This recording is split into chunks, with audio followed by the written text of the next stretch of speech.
Bonjour, je suis Ivan Jiménez, maître de conférences en espagnol et études hispano-américaines, latino-américaines plutôt, et au département LEA, donc langues étrangères appliquées, à l'université Paris-Est Créteil, rattaché au laboratoire Imagé. Et mes domaines de recherche, pour le dire de manière abrégée, alors c'est le rapport entre histoire et littérature, hein, dans l'ère latino-américaine contemporaine, en particulier l'Argentine et la Colombie, mon pays d'origine. Et à l'heure actuelle, je travaille beaucoup sur l'histoire de la danse au XXe siècle en Amérique latine, Cuba et Colombie encore. La thèse s'intitulait Subjectivité et fiction historique dans l'œuvre d'Andrés Rivera. Donc, je l'ai soutenu le 2 décembre 2010 à l'université Paris 8. Et mon directeur de recherche était Julio Prema, monsieur le professeur Julio Prema. Bon, alors parlons un petit peu de ton parcours avant d'en venir à la thèse proprement dite. Qui es-tu, d'où viens-tu, où vas-tu? Que tout ça se résumant par est-ce que tu as un parcours classique d'hispaniste avec une licence, un master 1, un master 2, ou est-ce que tu as un parcours plus original? Alors, moi, je dirais que je n'ai pas un parcours, disons, traditionnel, et parce que d'abord, donc, et dans les années 90, hein, 96, si je ne me trompe pas, jusqu'au début des années 2000, 2002 par là. Et donc j'ai fait des études en Colombie, à l'Université nationale de Colombie, à Bogota. Et c'était des études des Français. Donc le diplôme s'intitulait Philologie et langue. Donc ma spécialité, c'était les Français depuis les débuts. Donc ça ressemblerait un peu, mais pas tout à fait à français langue étrangère. Hein. Et pas tout à fait parce que on avait beaucoup quand même une composante pédagogique très forte et beaucoup de linguistique aussi, hein, et sociolinguistique énormément. Et c'est-à-dire que la littérature n'était pas du tout ma composante et la dominante quoi, de cette formation-là. Et je suis arrivée d'abord comme assistante d'espagnol au lycée et au collège, voilà, à Fontainebleau. Et je voulais suivre tout simplement des cours en auditeur libre à propos de la littérature latino-américaine que je n'avais beaucoup étudiée en Colombie. Donc je voulais explorer ça en français. Et à l'époque, donc c'était en 2002, et je me rappelle, il y avait Madame Montserrat Prudon, et c'est elle qui m'a accueilli et qui m'a inscrit dans un master sans que je me rende compte. C'est-à-dire que je n'avais pas prévu de faire d'études et voilà, je me suis vu inscrit dans un master et donc ça m'a obligé à me poser la question de si je voulais continuer. Et bon, je me suis dit, allez, je commence et je verrai après si, ouais, si je prends du goût hein, pour faire ça, parce que je voulais retourner en Colombie. Et c'est comme ça que cette histoire a commencé. Ah, c'est Donc, incroyable, incroyable. donc c'est en venant en France, hein, un peu sans l'avoir prévu, que je suis devenu un chercheur hein, en lettres et oui, en histoire de l'Amérique latine. Voilà. Excellent. Et alors, du coup, ce master-là dans lequel elle t'a inscrit, en te rendant un des meilleurs services de ta vie, tu as fait des mémoires sur quoi? Et alors, c'était, moi j'en garde un souvenir très heureux. Hein, c'était un master qui était porté à ce moment-là par Paris 8 et par Paris 3. Et donc, ça permettait quand même de prendre des cours avec des professeurs, des enseignants très réputés. Et c'était toujours entre l'histoire et la littérature. Ce qui m'intéressait beaucoup, c'était ça que je voulais. Et donc, effectivement, il a fallu que je fasse deux mémoires. Donc, et il faut dire que et Andrés Rivera, l'écrivain argentin à propos de qui donc j'ai mené cette recherche, je ne le connaissais pas du tout. Hein. C'est Julio Premat qui, quand je lui ai parlé de mon envie d'apprendre sur la problématique histoire et fiction en Amérique latine, il m'a présenté plusieurs auteurs. Hein. Et je pense que, bon, il y avait Bolaño, il y avait Saer et il y avait Rivera. Et c'est lui qui m'a le plus intéressé. Hein. Pas forcément celui qui m'a le plus plu, mais intéressé. C'était donc Rivera. Et voilà, donc c'est comme ça que ça a commencé. Mais à ce moment-là, Garcia Marquez, donc il avait publié en 2002, si ma mémoire est bonne, ses mémoires. Et donc voilà, c'était donc pour mon mémoire le plus court, j'ai choisi un Colombien, Garcia Marquez, et pour le plus long, bah, c'était Rivera. Voilà, attends, qu'est-ce que tu lui trouvais de particulier, de si intéressant à ton Rivera? Et, alors, donc ça va me permettre un peu oui, de parler un peu de ce qui a été quand même. J'ai eu une formation en littérature qui a beaucoup compté pour moi en Colombie. Donc, ce n'était pas la matière principale, mais ça a beaucoup compté pour moi.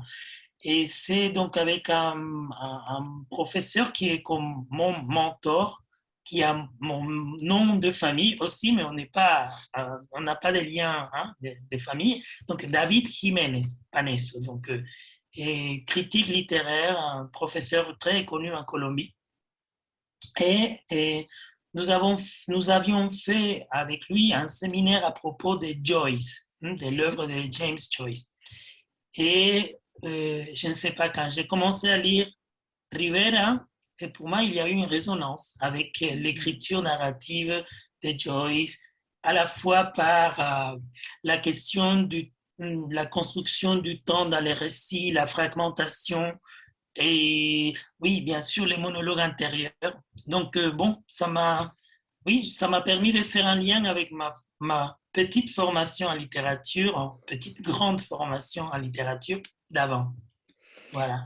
Bon, alors parle-nous un peu de la thèse, c'est-à-dire pourquoi tu l'as conçue de cette façon-là, quel était le corpus, parce que comme c'est pas un auteur très connu, y compris, je pense, par une partie des hispano-américanistes français, et puis qu'est-ce que tu as l'impression d'avoir démontré dans ce travail? Oui. Et alors, donc disons que au fur et à mesure, hein, est-ce que j'ai voulu montrer, hein, c'est-à-dire après les masters, ça a pris quand même 2 ans, hein, donc j'ai pris 2 ans pour finir le master, mais de manière cohérente, j'ai tout de suite commencé avec les doctorats et surtout parce que les retours avaient été bons hein, lors de la soutenance du master. Et voilà, le jury a vu une thèse dans ce que j'ai présenté.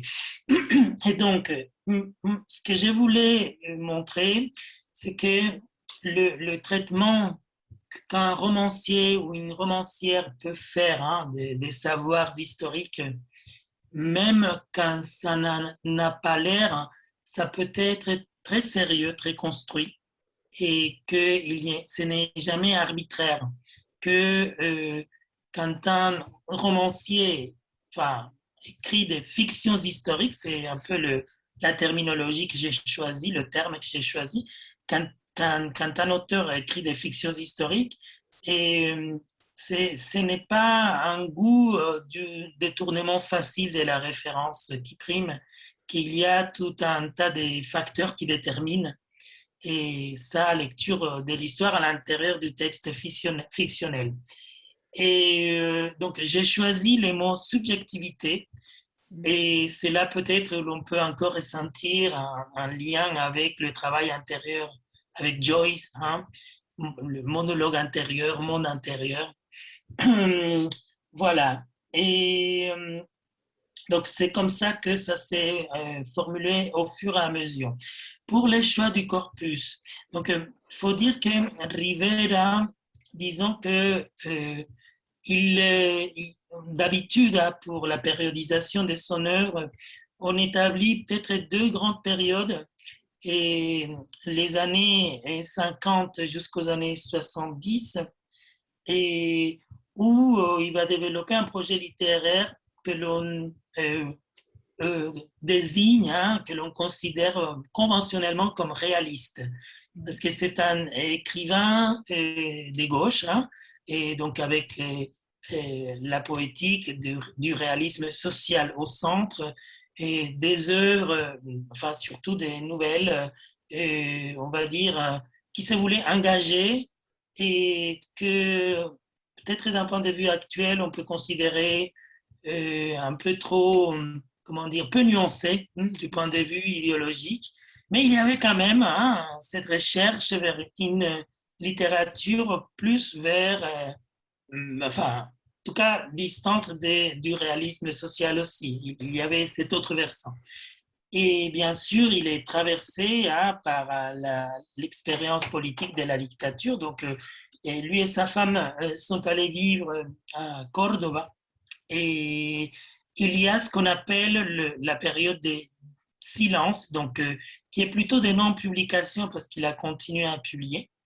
Et dans les années 80, il commence un autre cycle, et c'est sur celui-là que je me suis donc concentré, et qui est un cycle des romans, des fictions historiques, dans lesquels il va prendre certaines figures majeures hein, de l'histoire du Rio de la Plata et la révolution est un sueño eterno, donc à propos de, c'est peut-être le titre le plus connu, hein, et publié dans les années 80, 84, si je ne me trompe pas. Ah là là, la mémoire commence à flancher. Et donc, la révolution est un sueño eterno à propos de Castelli, donc un intellectuel, on peut dire, hein, protagoniste de l'indépendance du Rio de la Plata en 1810, le 25 mai 1810. Mais il y en a eu d'autres. Il a consacré 3 fictions à Rosas, et puis à Paz, et un général qui était justement ennemi des Rosas. Donc voilà. Euh, C'est-à-dire que j'avais ces deuxième corpus, hein, vraiment centré sur des sujets majeurs de l'histoire moderne, on va dire, du Rio de la Plata. Et j'avais le premier corpus plus réaliste et quelque chose que j'ai beaucoup aimé explorer, hein, c'était pas prévu, ce sont les romans et dans lesquels il va beaucoup mobiliser sa mémoire familiale. Il y en a deux en particulier, El Verdugo en el Umbral. Ce sont des romans qui n'est pas encore traduit en français. Hein. Donc, El Verdugo en el Umbral et Nada que perder. Et, et donc, parce qu'il est d'origine juive. En fait, sa famille, ce sont des juifs de l'Est, donc, qui sont venus à Buenos Aires et qui ont donc évidemment vécu l'expérience de la révolution bolchevique. Et toute cette tradition-là, politique, est aussi présente. Oui. Et ça, j'ai beaucoup aimé d'explorer ça. Je ne sais pas si c'est clair. C'est très clair, c'est très clair. Pour qu'on comprenne bien de qui il s'agit, quelle réception il a en Argentine, cet auteur? Alors, la réception, c'est une bonne question parce que moi, j'ai l'impression que il a été très lu, hein, et vraiment, il est réédité même. Donc, disons qu'il a eu un moment de célébrité hein, dans les années 80, 90, et très proche. Hein, il y a une histoire d'amitié avec Piglia, par exemple, et même avec Saer. Mais je dirais qu'à partir des années 2000, oui, comme peut-être le côté réaliste, bon, n'est pas très apprécié, alors on a plutôt tendance à, oui, pas trop le prendre en compte, mis à part hein, quelques spécialistes, j'aurais envie de dire. Mais voilà, je dirais que oui, qu'à l'heure actuelle, mis à part quelques chercheurs hein, qui nous intéressent, donc Marta Waldegaray, évidemment, ici en France, et Edgardo Berg, et en Argentine. Mais il est toujours là et dès qu'on parle d'histoire et fiction, et c'est quasiment sûr que l'on en parle hein, de son œuvre.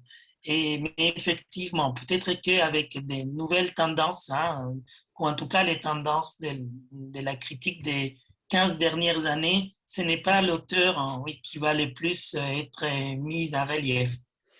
Alors pour quelqu'un qui ne le connaîtrait pas, tu conseillerais de commencer par quoi? Et puis toi, quel est ton roman préféré de cet auteur? Ah, bon, et moi j'ai fait l'expérience de travailler, que ça fait partie des prolongements de ma thèse, mais il a enfin, un roman, moi j'appelle ça un roman, je crois que Marta Gualdegaray, elle préfère plutôt le terme nouvelle, donc très court, hein, parce que la question de la brièveté qu'elle a beaucoup travaillé aussi hein, dans son œuvre euh, est très importante. Donc, et c'est El amigo de Baudelaire, l'ami de Baudelaire. Et donc il invente une histoire d'un bourgeois et c'est lui-même, hein, c'est son terme dans les romans, un bourgeois argentin qui vient faire ses études à l'époque donc de Baudelaire. Et il y a cette rencontre un bourgeois et Baudelaire avec un grand questionnement littéraire hein, sur la poésie et les mondes prosaïques. Hein. Et c'est intéressant parce que il travaille beaucoup avec des clichés. Hein. C'est une lecture faite des clichés de l'histoire de la France, vu donc toujours dans ces face à face, même cet effet des miroirs. Hein, et des deux côtés de l'Atlantique, Rio de la Plata à la France, 19e siècle, ça peut être intéressant. Donc, je dirais, pour commencer, celui-là. Et alors, mon roman préféré, c'est une bonne question. Hein. Je ne sais pas. Et je crois que peut-être El Verdugo en el Umbral, parce qu'il y a cette question de mémoire familiale, hein, c'est-à-dire lui et son expérience politique des années 70, mais un dialogue avec l'expérience de ses parents anti-péronistes hein, dans les années 40, et cela un dialogue avec l'expérience donc bolchevique. Et ça me plaît beaucoup. Et sa mère, la figure de la mère a une importance hein, comme sujet qui transmet une expérience politique, ça me plaît aussi. Et après, bon, La Révolution est un sueño eterno, c'est peut-être bon, c'est son roman le plus célèbre, donc c'est intéressant de passer aussi à de le lire, de le lire. Oui. Alors, en dehors du rôle important, j'imagine, qu'a joué ton directeur de thèse, est-ce qu'il y a d'autres personnes qui ont été importantes pour toi dans cette thèse, que ce soit sur le plan universitaire ou peut-être sur le plan personnel? Et moi, j'aurais envie de dire, de faire mention de trois personnes. Donc, d'abord, c'est professeur, hein, donc David Jiménez Paneso, mon enseignant donc, et pour les questions littéraires, parce que, et ne serait-ce que par la lecture de Benjamin, de Adorno, hum, voilà. Et puis, tout simplement, on va dire, pour tout ce qui concerne le rapport politique, roman, ouais, ça m'a beaucoup accompagné. Mais il y a une éthique derrière. Hein. Je parle de cet enseignant, mais il nous a, enfin, on a travaillé avec lui dans ses cours et des questions conceptuelles, hein, d'analyse littéraire, etc. Mais il y a aussi un positionnement éthique par rapport hein, à la littérature. Et ça a quand même beaucoup compté pour moi pendant la thèse.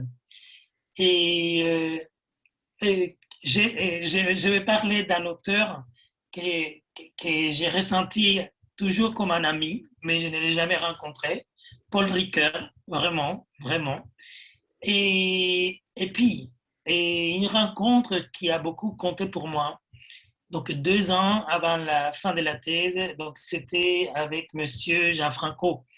et de Montpellier. Je suis allé à un colloque pour présenter donc une étape du travail et on a échangé au moment d'éditer les actes de ces colloques. Et lui-même, il a publié. Et quand il y a eu cet échange avec lui, oui, ça a beaucoup compté pour moi parce que bon, c'était quelqu'un de très respecté pour ces questions-là. Roman, histoire, et lui-même était en train de travailler à ce moment-là à propos de l'œuvre de Denzil Romero. Et donc, et ça a donné comme un petit élan pour la fin. Oui. Je ne sais pas si ça répond à la question, mais... Si. Parfois, les gens qui ont compté, c'est des rencontres tout à fait inattendues, mais qui sont déterminantes des moments précis. Alors, est-ce que, j'imagine que comme tout le monde, sinon je serais très jalouse, tu as rencontré des difficultés pour penser cette thèse et peut-être l'écrire. Alors, des difficultés qui pouvaient être liées aux spécificités de ton sujet et des difficultés générales. Donc, quelles ont été ces difficultés principales et quelles sont les solutions que tu as trouvées pour les dépasser? Wow, oui. Il y a eu, bien sûr, il y a eu des difficultés. Et moi, enfin, je parlerai d'abord de la difficulté de faire une thèse sans financement. Euh, il faut dire que peut-être les choses ont changé. Hein. C'était au début des années 2000. Euh, et il faut dire aussi que je n'étais pas très au courant des possibilités. Hein. De mon côté, je n'avais pas euh, cerné hein, sur les ATR, par exemple. Je ne m'en suis intéressé, mais vraiment que très tard. Hein. Donc, mais donc j'ai commencé cette thèse sans réfléchir sérieusement à cet aspect-là et ça a quand même fini par oui, avoir un grand impact parce que la disponibilité, les temps n'est pas le même. J'ai tout le temps lu hein, de manière continue, mais voilà, l'écriture en soi, et c'était peut-être pendant l'été, et parce que le reste du temps, j'ai bossé, hein, en donnant des cours un peu partout, des cours d'espagnol, donc ça, et oui, voilà, ça a quand même pas mal eu, oui, un impact, surtout aussi vers la fin de la thèse, donc j'ai pris 6 ans pour la finir, et parce que moi, je parlerai du processus d'écriture en soi. C'est-à-dire que une fois que, bon, avec Julio Premat, mon directeur de recherche, on s'était déjà mis d'accord sur les corpus, les plans, l'organisation des idées, etc. Donc, bon, il y a l'écriture de tout cela. Donc, je me rappelle, hein, je n'oublierai jamais, le 5 juillet, je lui envoie celui qui devait être la première version de ma thèse. Et je m'étais organisé pour aller en Colombie. Et en pensant que tout allait bien. Et en fait, je reçois, donc en étant en Colombie, le mail où, voilà, il y a un retour, il y avait plein de choses qui n'allaient pas. Donc, ça m'a obligé à écourter mon été en Colombie et à rentrer en catastrophe pour m'occuper de tout cela. Et c'est-à-dire que la cohérence, peut-être, elle est dans notre tête, dans notre ressenti, mais il faut quand même penser à la partie écriture, n'est-ce pas? Donc, ça a été très difficile. Et enfin, moi, je dirais que si j'avais pas eu mon poste d'acteur qui commençait à ces moments-là, à Caen, c'est-à-dire, c'était le mois d'août, septembre, hein, c'est dans ces 2 mois-là que j'ai un peu réécrit hein, la thèse. Donc, si je n'avais pas eu mon ATR, je pense que ça aurait été vraiment très difficile pour moi de finir dans les délais.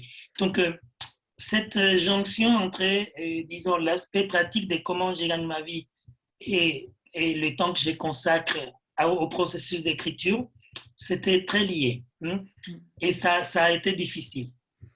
Et alors, pour des questions, on va dire, plus d'ordre méthodologique, et il y a toujours, je ne sais pas si c'est quelque chose qui arrive aux doctorants et aux doctorantes de maintenant. Mais cet équilibre entre les aspects des formes littéraires, analyse stylistique, d'écriture, et les questions plus thématiques. Et si je reviens à la thèse, donc pour moi, c'était comment organiser cette partie d'étudier le style de Rivera et son utilisation du temps fragmentaire, même la première personne, la brièveté, donc des énoncés, la répétition, parce qu'il y a aussi beaucoup de répétitions dans ces phrases. Donc, ces questions-là, comment les lier aux questions plus, disons, plus qui concernent plus les thématiques historiques, hein, la figure de Rosa sous la Révolution. Et donc, j'ai fini par trouver une solution qui n'était peut-être pas la meilleure, mais c'est celle que j'ai faite, hein, c'est-à-dire travailler d'abord la partie stylistique, style littéraire, forme, qui était très important pour son œuvre. Maintenant, le travail de Marta Waldegaray a beaucoup plus développé et c'est cet aspect-là. Quand moi je faisais la thèse, comment dire, cet aspect-là n'avait pas tout à fait été mis en valeur chez Rivera. Et c'était important pour justement enlever un peu le côté un peu stigmatisé d'écrivain de gauche. Donc, il fallait montrer qu'il y avait quand même un travail stylistique derrière. Donc, ça, c'était ma deuxième partie. La troisième, donc, plus consacrée à la lecture et relecture des processus historiques. Alors, trouver cet équilibre, c'est-à-dire qu'il y a eu un grand échec. Le grand échec, c'était la première version que j'ai envoyée et j'étais donc obligé de rentrer de mes vacances et réécrire, inverser. Je crois que ça peut arriver en fait. On peut donc dire que une question des plans ou des mises en œuvre d'un plan. J'en avais un, mais le rendu n'était pas très cohérent. Donc voilà. Ça ne fonctionnait pas. Bon, alors, une fois que tu avais trouvé ton plan, que tu as réussi à écrire toutes tes pages, etc., on arrive au jour de la soutenance. Alors, commence par nous rappeler qui étaient les professeurs qui composaient ton jury. Donc, le jury était composé par Monsieur Julio Premat, donc directeur de recherche, et Madame le professeur Louise Benatacho, et Monsieur le professeur Jean Franco, Madame le professeur Teresa Orequia Havas et Madame le professeur Graciela Villanueva. Bon, alors, quels sont les souvenirs que tu conserves de cette journée?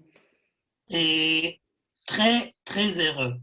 C'est un souvenir, mais extrêmement... Ça a compensé toutes les difficultés qu'il y a eu avant. Et vraiment. Et c'est-à-dire que, oui, moi, je commencerai par toujours remercier les jurys qui ont beaucoup lu, enfin, bien lu la thèse.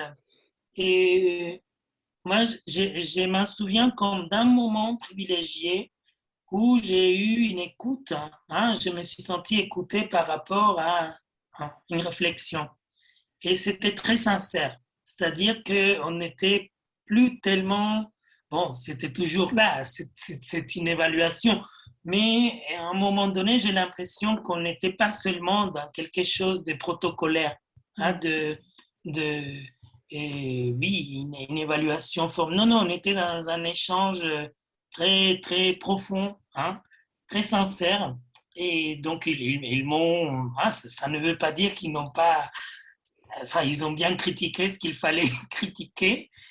Et dans mon cas, c'était la question de l'écriture. Donc, enfin, je viens de parler du processus d'écriture de la thèse. Donc, forcément, comme j'ai dû tout boucler en 2 mois, donc c'est trop court pour faire des allers-retours, il y a des coquilles qui vont toujours là. Donc, ça, il en a été question. Mais peut-être je parlerai et j'évoquerai de manière touchante pour moi et ce que M. Gianfranco a dit. Il a dit, c'est une thèse extrêmement bien écrite, ce que j'ai fait exprès de ne pas faire une thèse longue. Je ne voulais pas une thèse de 500 pages. J'avais fait le choix de vraiment concentrer, synthétiser, donc ça fait 300, même pas 300 pages. Il a dit, il a salué ça, hein, que c'était très bien écrit, mais il m'a dit aussi, mais parfois c'est agaçant de voir qu'il y a une coquille, qu'il y a... Voilà, donc, mis à part ça, donc ça a été dit, et je pourrais peut-être, si je reviens alors à des questions plus ponctuelles, hein, Teresa Orecchia a insisté sur le manque, c'est comme ça qu'elle l'a énoncé, d'une définition presque technique de la notion pivot, qui était la notion de subjectivité.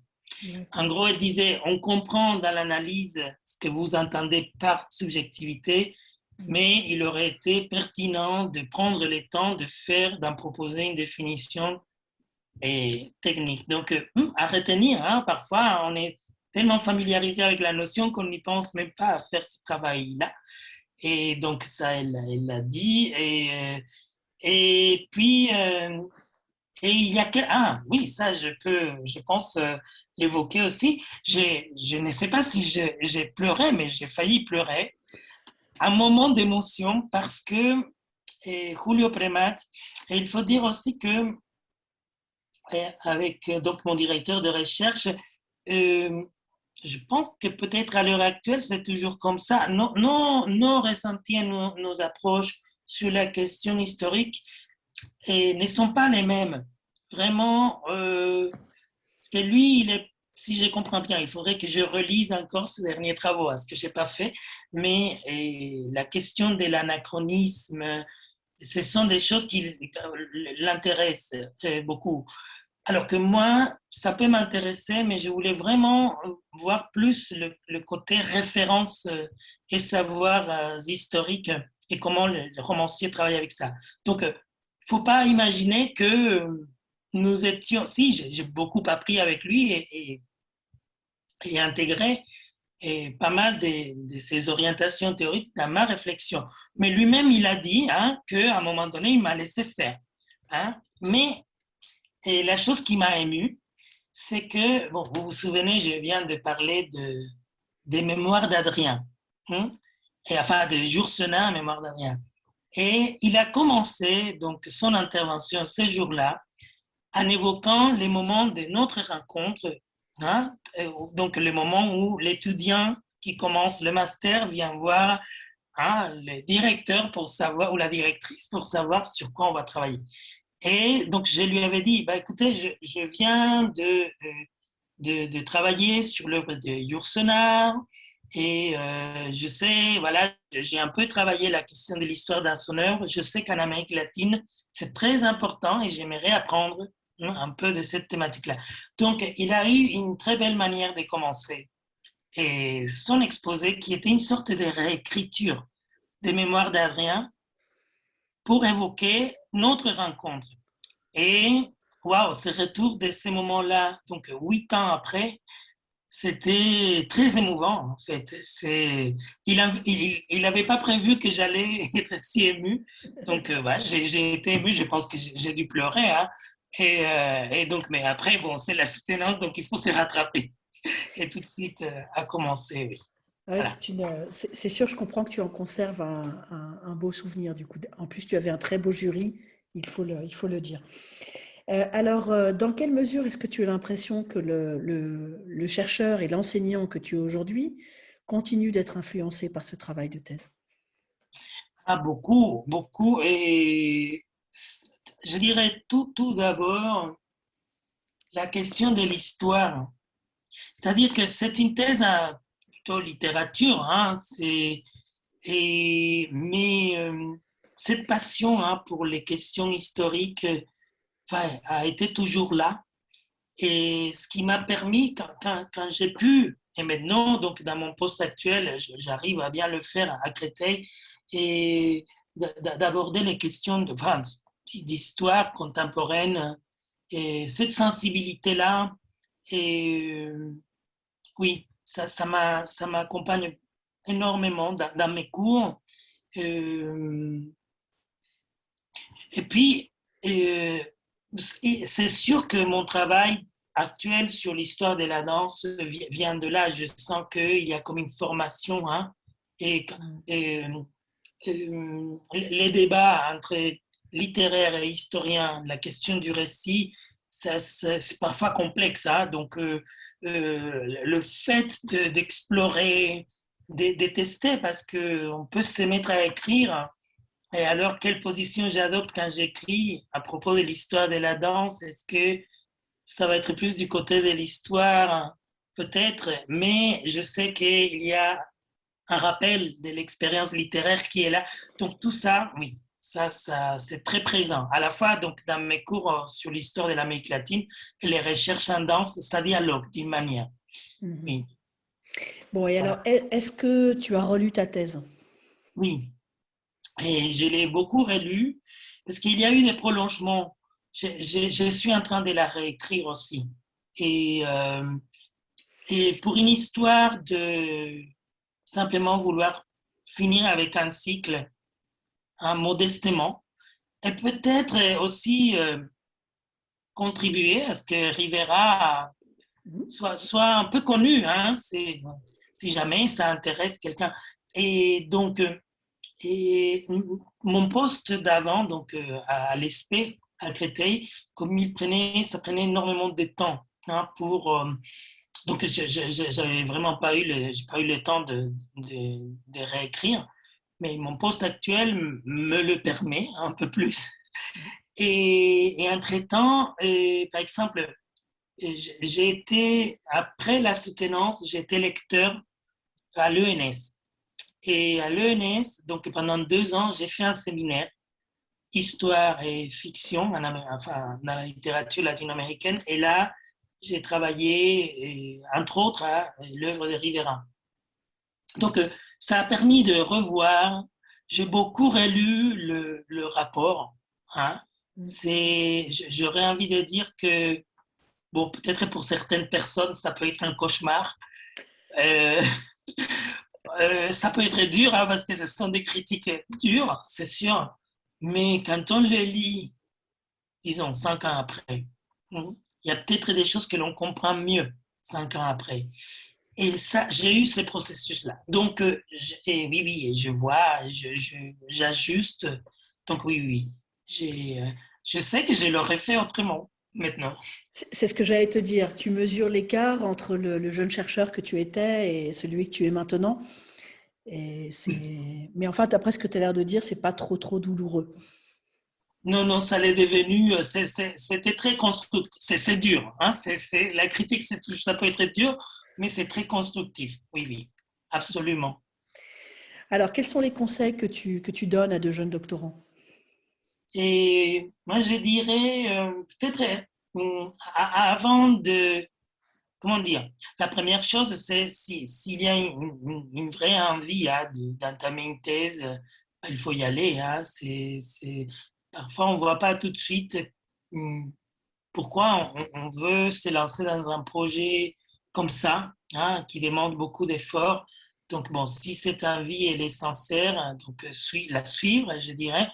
Mais je dirais aussi peut-être ne pas négliger l'aspect pragmatique de comment on va concilier les obligations, enfin, travail, et comment ça va s'organiser un peu. Euh, oui, ne pas négliger cette partie-là parce que ça peut avoir un impact. Bon, j'imagine que ce sont des choses que les jeunes docteurs se demandent maintenant. Mais voilà, de vraiment prendre le temps de réfléchir à ça et donc par l'expérience personnelle aussi, et, enfin, mesurer ce que ça peut demander le travail d'écriture et de relecture, hein, de la version finale et le mettre dans vraiment le prendre en compte, hein, parce que ça peut être très long. Alors pour finir, est-ce que tu peux nous lire la première phrase de ta thèse et nous en faire un commentaire, s'il te plaît? D'accord. Donc, introduction. Andrés Rivera, 1928, maintenant il faut ajouter 2016. L'écrivain argentin qui est au centre de notre étude appartient à une génération qui a mis ses espoirs dans la Révolution en tant que projet de construction de l'histoire. Alors, qu'est-ce que tu en penses rétrospectivement? Et qu'est-ce que j'ai? Bon, oui, ça pourrait être une manière toujours pertinente de commencer la réflexion. Après, peut-être que je mettrais d'autres choses à côté des espoirs dans la Révolution. Comment je pourrais formuler ça? Peut-être de manière plus globale euh, sur la question de la gauche, hein, qui appartient à une génération. Et je crois que je problématiserai ça autrement maintenant, du point de vue plus large des écritures des gauches du XXe siècle. Pas que la Révolution, mais d'autres choses aussi. En tout cas, tu ne la renies pas, cette première phrase. Tu l'améliores un peu. Oui, je peux la nuancer, mais elle est pertinente, oui, toujours. Elle me semble pertinente, toujours. Bon, écoute, Ivan, je te remercie beaucoup pour cet entretien. C'était vraiment très, très sympa. Et je te remercie globalement d'avoir accepté de participer à ce projet, ma thèse et moi. Merci beaucoup. Merci vraiment à toi et c'était très, très enrichissant pour moi comme exercice aussi. Merci vraiment et c'est une très belle euh, opération ou projet, initiative des mémoires. Donc, Merci. merci. Merci Vraiment. à toi.